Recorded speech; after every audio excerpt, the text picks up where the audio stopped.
저는 계속해서 에베소서 말씀을 함께 살펴보려고 합니다. 에베소서 1장에서는 능력에 대해 말씀했었습니다. 우리를 향하여 가지고 계시는 하나님의 간섭하심과 우리를 축복하시려는 하나님의 계획을 이루시려는 그 열심, 그리고 그 열심이 이제 어떤 힘으로 역사되고 있는지 아는가 하는 것을 말했습니다. 그리고 그래서 1장 19절을 보시면 그의 힘의 위력으로 역사하심을 따라 믿는 우리에게 베푸신 능력의 지극히 크심이 어떠한 것을 너희로 알게 하시기를 구한다라고 해서 그의 힘의 능력이 얼마나 큰 것인가 하는 것을 20절에 와서 이렇게 말하죠. 그의 능력이 그리스도 안에서 역사하사 죽은 자들 가운데서 다시 살리시고 하늘에서 자기의 오른편에 앉히셨다는 것입니다. 그래서 이제 본문 1절에 오면 그는 허물과 죄로 죽었던 너희를 살리셨다는 겁니다. 하나님께서 우리를 축복하시고 우리를 영광의 자리에 보내기 위하여 계획하신 것을 이루시는 그 열심이 어떤 힘을 가지고 추진되고 있는가 하는 것입니다. 도대체 무슨 힘인가? 그래서 앞으로 우리들에게 일어날 많은 일들이나 지금 일어나고 있는 일들 말고 과거에 무슨 일이 있었느냐, 그러한 것에 대해 말씀하고 있는 것이죠. 그러니까 2장에서 말씀하고 있는 것은 우리가 과거에 도대체 어떤 자리에 있었는데 우리가 지금 이 자리에 나왔는가 하는 것을 설명하고 있는 겁니다. 그래서 우리가 2장으로 넘어오면서 가장 중요하게 질문해 보아야 할 것은 그래서 구원은 어떻게 얻는 것인가 하는 것입니다. 그래서 구원은 어떻게 얻는 것입니까? 여러분, 구원은 어떻게 얻습니까? 너무 쉬운 문제인가요? 그렇죠. 구원은 예수를 믿음으로 얻게 됩니다. 그런데 예수를 믿음으로 구원을 얻는다 라는 말을 오해하게 되면 마치 구원을 얻고 못 얻는 것이 사람의 손에 달려있는 듯한 생각을 불러오기도 합니다. 구원하는 것이 내가 예수를 믿으면 얻게 되고 내가 예수를 믿지 않으면 얻지 못하는, 즉 구원의 가장 중요한 갈림길에 해당하는 그 결정권이 나에게 있는 듯한 생각을 하게 한다는 거예요. 그렇다면 우리 함께 생각해 봅시다. 예수를 믿으면 구원을 얻는다라는 이 문장에서 가장 중요한 단어는 무엇일까요? 예수를 믿으면 구원을 얻는다. 여기서 중요한 단어는요, 예수, 믿음, 구원입니다. 이 예수, 믿음, 구원이라는 세 단어 중에 그럼 중요한 단어는 뭡니까? 조금 더 줄여보면 구원이라는 단어를 한번 빼봅시다. 그렇다면 예수라는 단어와 믿음이라는 단어가 있는데 이 단어 중에 구원에 있어서 더 중요한 말은 뭡니까? 그렇죠. 바로 예수라는 단어입니다. 예수. 예수를 믿으면 구원을 얻는다라는 말에서 가장 중요한 단어는 바로 예수라는 단어입니다. 구원을 얻기 위해 믿음이 필요한 것은 맞죠. 사도 바울도 구원을 얻는 믿음에 대해서 굉장히 강조를 많이 했어요. 심지어 오직 믿음으로만 구원을 얻는다, 믿음 밖에는 없다라고 말했죠. 그런데 우리의 구원에 있어서 믿음보다 더 중요한 말이 있는데 그것은 바로 예수입니다. 예수. 성경이 예수를 믿으라라고 말을 할 때는 이 믿음을 설명하기 위해서 그렇게 쓴 것이 아니라 예수라는 분에 의해서만 구원이 가능하다라는 것을 말하려고 예수를 믿으라라고 말한 것이지, 믿음이 중요하다고 해서 믿으라에 초점을 두고 한 말은 아니라는 거예요. 그러니까 주 예수를 믿으라, 그리하면 너와 내 집이 구원을 얻으리라 라는 말씀은 우리의 결단을 위한 말씀이 아니라는 거예요. 그러니까 구원이라는 것은 믿어야 합니다, 지금 당장 결정해야 합니다 때문에 제시된 말이 아니라 예수라는 이름 때문에 등장한 말이 구원이라는 거예요. 성경이 진술하고 있는 것은 우리가 얼마나 구원 얻기에 부적합했는가 하는 것입니다. 아니, 부적합한 정도가 아니라 우리가 구원과 담을 쌓고 반대로 가서 하나님의 진노 아래에 있었다는 거예요. 보면 3절이죠. 전에는 우리도 다 그 가운데서 우리 육체의 욕심을 따라 지내며 육체의 마음에 원하는 것을 하여 다른 이들과 같이 본질상 진노의 자녀였다. 우리는 구원에 적합한 사람인가 아닌가 정도가 아니라 진노의 대상이었다는 거예요. 우리 스스로 구원 문제에 대해서는 관심도 없고 열심도 없고 감각도 없었다고 말하고 한 걸음 더 나아가서 오히려 벌을 받을 자리에 서 있었다라고 말하고 있는 것이죠. 요한복음 3장 19절에 빛이 세상에 왔으되 사람들이 자기 행위가 악함으로 빛보다 어둠을 더 사랑한 것 같이 바로 우리가 그 자리에 함께 있었다는 거예요. 어둠을 사랑했던 그 자리. 성경이 자꾸만 우리에게 이런 이야기를 하는 것은 구원은 근본적으로 그 시작이 우리로부터가 아니라 하나님이 하신 일이다라는 것을 강조하기 위한 것이죠. 성경은 늘 하나님이 너희를 구원했다라고 말합니다. 내가 예수 믿어 하나님을 찾은 것이 아니라 하나님이 우리를 찾아와 우리를 구원하신 것입니다. 구원에 우리의 어떤 행위나 노력이 없었다는 거예요. 구원은 오직 하나님의 주권적인 역사에 의해서 이미 이루어져 있었다는 거예요. 그래서 오늘 본문에서도 강조하고 있는 것이 우리는 진노의 자녀였다는 것입니다. 그런데 어떻게 했습니까? 긍휼이 풍성하신 하나님이 우리를 사랑하신 그 큰 사랑을 인하여 허물로 죽은 우리를 그리스도와 함께 살리신 것입니다. 그래서 괄호에 뭐라고 합니까?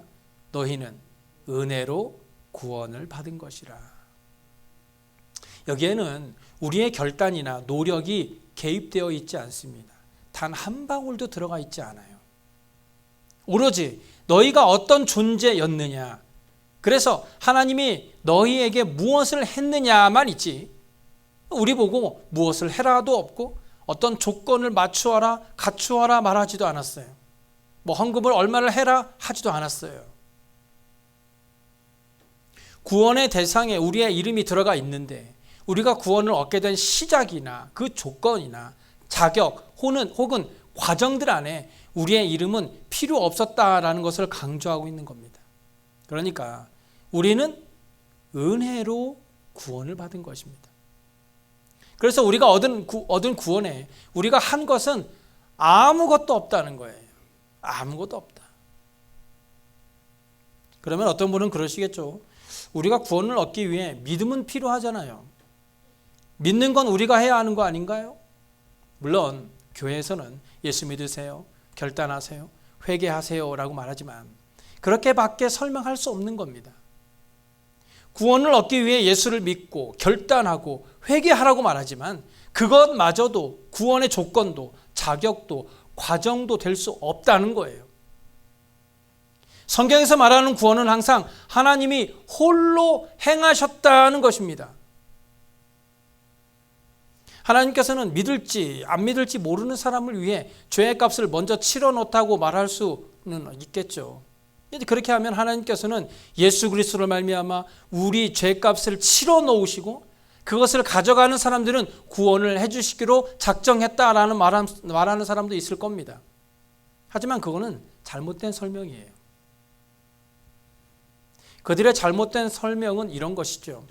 은혜라는 것은 우리가 우리 죄값을 치를 수 없었는데 하나님이 예수 그리스도로 말미암아 그 죄값을 치르게 하시고 이제 우리에게는 그것을 믿으라고만 했다. 믿으면 된다. 이제 남은 건 믿는 거다. 그것도 못하냐? 일단 믿었다가 그게 아니어도 본전 아닌가? 이런 식이죠. 하지만 그것은 구원에 대해서 억지를 부리는 것과 같습니다. 이 구원은 억지를 부린다고 되는 문제는 아니에요. 그래서 우리는 믿음의 기초를 바로 세워야 하는 겁니다. 기초가 중요합니다. 기초가 잘못 세워지면 그 위에 세워지는 것들은 아무리 높이 쌓는다 해도 결국 모든 것이 넘어질까 봐 불안한 것들이 되고 마는 거예요. 만약 여러분이 쌓는 탑이 기초가 삐딱해서 마치 피사의 탑처럼 건물 자체가 이렇게 기울어져 있다면 어떻게 되겠습니까? 평생 그것이 무너지지 않기 위해 바치고 살겠습니까? 구원이라는 선물을 받았는데 우리가 그 위에 믿음의 탑을 쌓았어요. 그런데 그 구원이라는 기초를 삐딱하게 세운다면 평생 얼마나 불안하겠습니까? 그 시작이 잘못됐다는 것이죠. 그 기초를 바로 세워야 한다는 거예요. 그래야 우리가 하는 신앙생활이 하나하나 쌓아질 때 그것이 하나님 보시기에 참 잘했다 칭찬할 수 있는 믿음으로 성장하게 되는 것이죠. 무너지지 않는 겁니다. 오늘날 많은 성도들이 교회 안에서 열심을 내는데 그 기초가 잘못되어서 늘 불안한 신앙생활을 하는 것을 너무 많이 보게 됩니다. 자기는 나름대로 열심히 신앙생활을 하고 있다고 생각하는데 그래서 열심히 믿음의 탑을 쌓아 올리는데 그 기초가 잘못되어 있으니까 믿음이 늘 불안한 겁니다. 그래서 본문 4절과 5절에 이렇게 말씀하잖아요. 긍휼이 풍성하신 하나님이 우리를 사랑하신 그 큰 사랑을 인하여 허물로 죽은 우리를 그리스도와 함께 살리셨다. 여기 4절을 보시면 한글 성경에는요, 이 말이 빠져 있는데 영어 성경에는 들어가 있어요. 원문에 보면 4절을 시작하는 말에 but 이라는 말이 들어가 있습니다. 그러나 라는 말이 들어가 있죠. 그러나 라는 말은요, 앞에 있는 것과 그 다음에 나오는 문장이 반대라는 겁니다. 사람들이 저를 보면 키가 작다고 생각을 해요. 특히 제 아내보다 제가 키가 작은 줄 아는데 사실 정작 옆에 서보면 생각했던 것보다는 크다는 것을 알 수 있습니다. 비웃으시는 분들도 계신데 바로 그럴 때 보기에는 작아 보였다. 그러나 옆에 서보니 생각보다는 크더라라고 말하죠. 그러니까 그러나라고 했을 때는 앞에 있는 것이 절망적이었다면 뒤에는 희망적이라는 거예요. 본문 1절부터 4절을 보시면요, 너희가 세상의 풍조를 따르고 불순종의 아들들 가운데서 역사하는 영이고 불순종하였고 허물로 죽었고 본질상 진노의 자녀였다. 굉장히 절망적이죠. 그리고 나서 이제 그러나라고 말하면서 앞에 절망적이었다는 말을 희망적인 말로 바꿉니다. 그러나 긍휼이 풍성하신 하나님이 우리를 사랑하신 그 큰 사랑을 인하여 허물로 죽은 우리를 그리스도와 함께 살리셨다는 거예요. 그러니까 너희가 진노의 자녀였고 하나님의 심판 아래에 있었다. 그러나 한 번 더 기회를 준다. 내가 예수를 보낼 테니 그 예수를 믿으라는 겁니다. 중요한 것은 5절에 우리를 그리스도와 함께 살리셨다는 것이죠. 살리실 것이다 라가 아니라 살리셨다라고 말하고 있는 것이 매우 중요한 말입니다. 우리의 구원이 이미 이루어졌다는 것이에요. 이루어졌다. 과거형입니다. 예수님의 부활은 분명 과거의 사건이죠. 그런데 우리와 그리스도가 함께 살리셨다는 거예요. 그리스도를 죽음에서 부활시키셨을 때 우리도 그와 함께 죽음에 넣었다가 우리를 꺼냈다는 거예요. 살려냈다는 겁니다. 구원의 문제를 이야기할 때 중요한 것은 심판을 진술한 후에 구원을 말한다는 것이죠. 심판이 앞에 나오고 구원이 그 뒤에 나온다는 거예요. 그렇다면 조금 전에 잘못 말한 것이라고 한 그들의 주장처럼, 아니 그러면 내가 예수를 믿을지 안 믿을지도 모르면서 일단 구원을 해놓고 놓았다는 말입니까? 그렇게 말한다면 그것이야말로 정말 어리석은 질문이죠. 우리가 믿을지 안 믿을지, 즉 믿으면 구원을 받고 안 믿으면 구원을 받지 못하는 것이 아니라 우리는 이미 구원받은 사람이라는 거예요.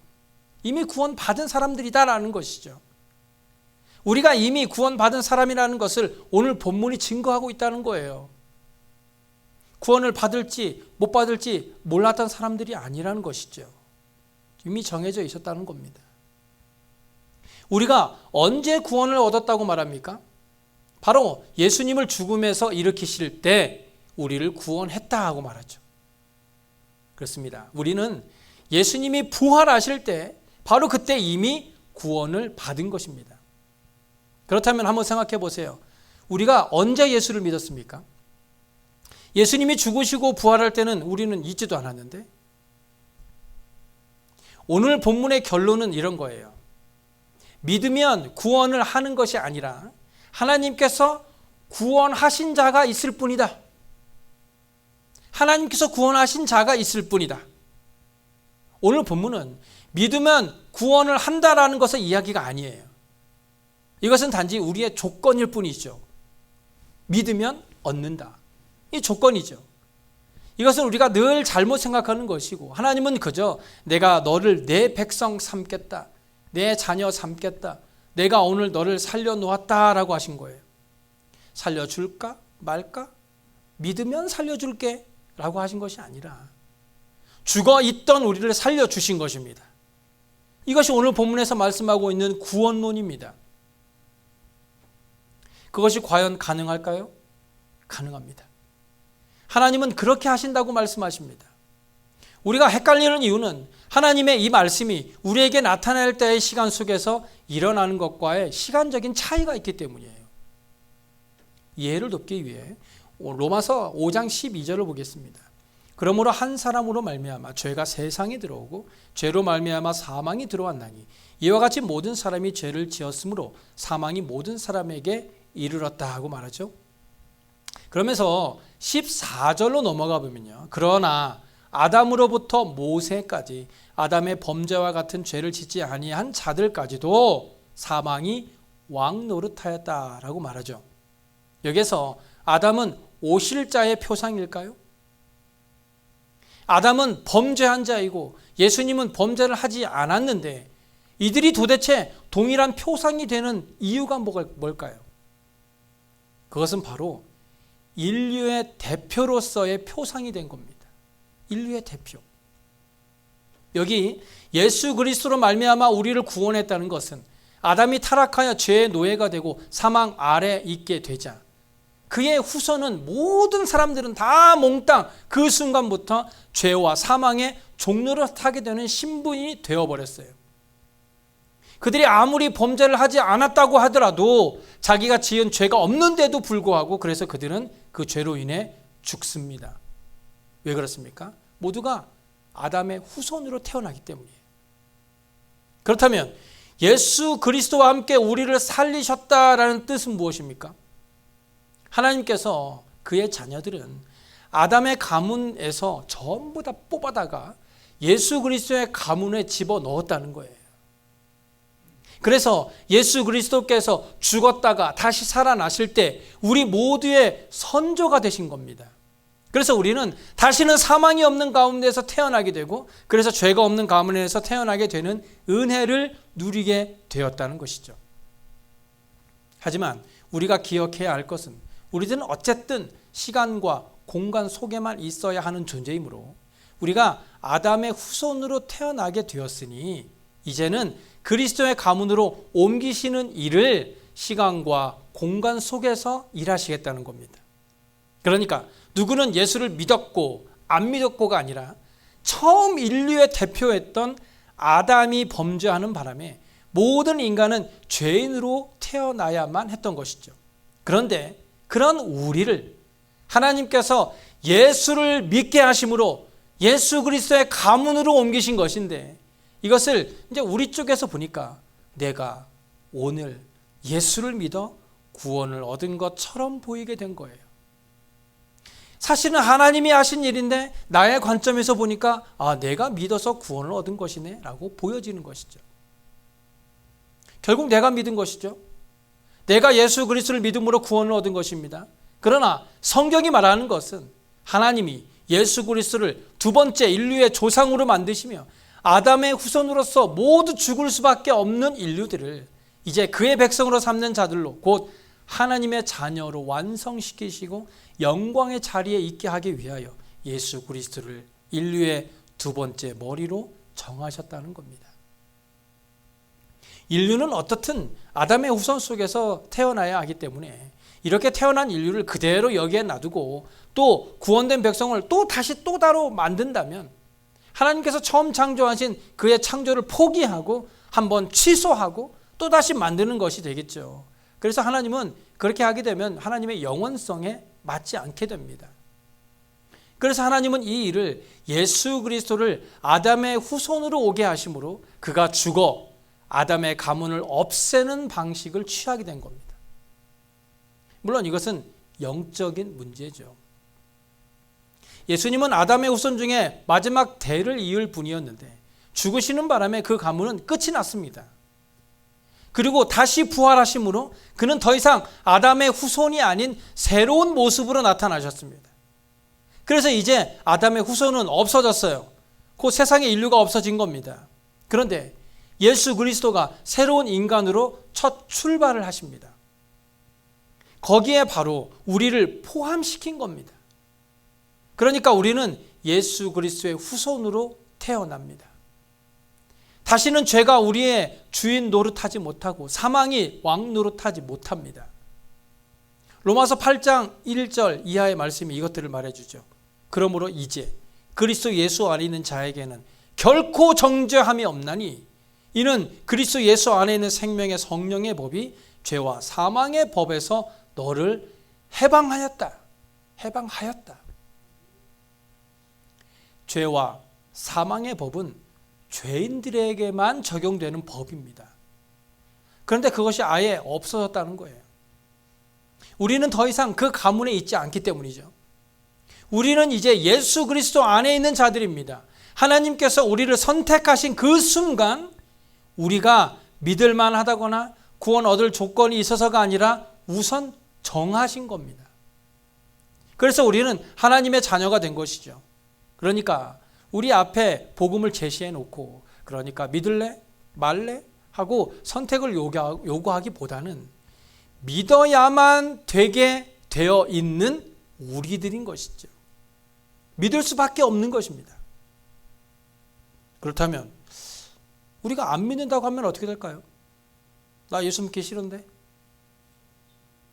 구원은요, 우리의 선택이 아닌 하나님의 결정입니다.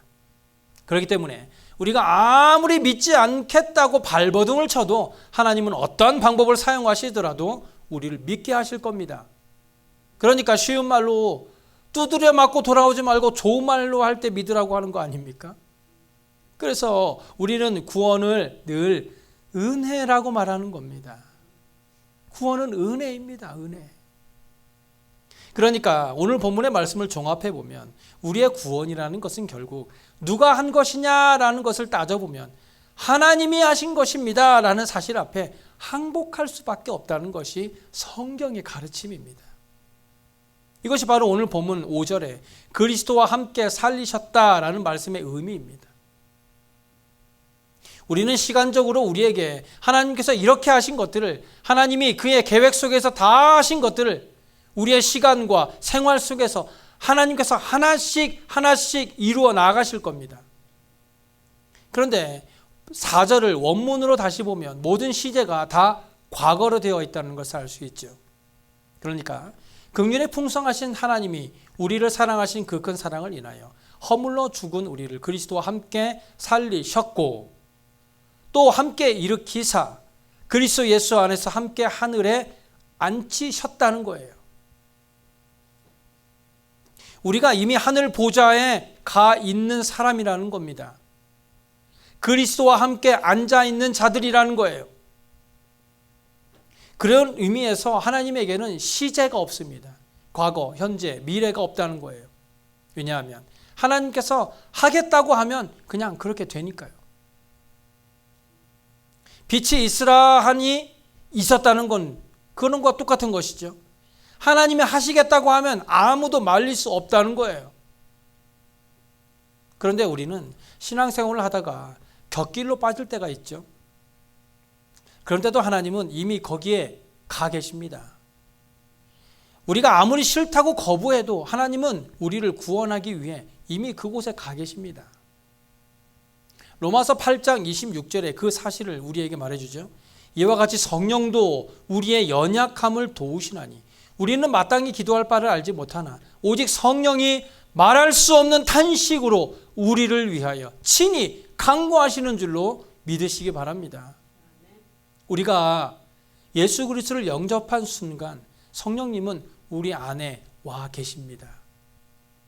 그렇지 않다면 우리는 성도가 아니죠. 이어서 로마서 8장 9절에 이렇게 말합니다. 만일 너희 속에 하나님의 영이 거하시면 너희가 육신에 있지 아니하고 영에 있나니 누구든지 그리스도의 영이 없으면 그리스도의 사람이 아니라. 그러니까 우리가 예수 그리스도를 구주로 영접한 순간 우리 안에 성령께서 역사하심으로 우리가 아무리 다른 길로 가려고 한다 해도 내 안에 계신 성령께서 말할 수 없는 탄식으로 우리를 위하여 친히 간구하시며 인도해 주시는 것입니다. 우리가 그리스도와 연합되어 있는 것은 처음부터 끝까지 하나님의 섭리 안에 있는 것입니다.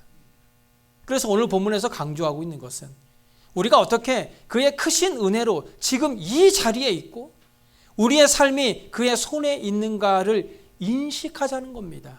인식하자는 거예요. 우리의 현재 위치를 제대로 파악하고 있으라는 거예요. 중요한 것은 우리가 어떻게 하나님의 크신 은혜로 지금 이 자리에 있고 우리의 삶이 어떻게 하나님 손에 있는가를 인식하자는 거죠. 우리가 진노의 자리에서 건짐을 받은 것이 우리의 잘남 때문이 아니라 오직 하나님의 은혜로 된 것이라는 겁니다. 이것을 바르게 인식하고 있어야 앞으로 우리의 남은 인생 속에서 우리가 어떻게 살아가야 하고 하나님은 그의 계획하신 것을 어떻게 이루시고야 말 것인가를 기억하게 될 것이고, 그래서 하나님 앞에서 두렵고 떨림으로 그의 구원을 이룰 수밖에 없다는 것을, 그것을 말하고 있는 것이 사도 바울의 논리입니다. 지금 우리가 이 자리에 있는 것이 하나님의 은혜입니다. 하나님은 우리를 그렇게 말할 수 없는 탄식으로 부르셨고 지금도 여전히 우리를 위해 기도하고 계시며 끝까지 포기하지 않으시고 반드시 하나님의 자녀로서의 축복을 누리게 하실 겁니다. 그러므로 우리를 구원하신 하나님의 은혜를 다시 한번 기억하고 그 은혜에 감사하고 그 은혜에 보답하며 하나님의 영광을 위해 살아가는 저와 여러분의 삶이 되시길 간절히 소원합니다. 기도하겠습니다.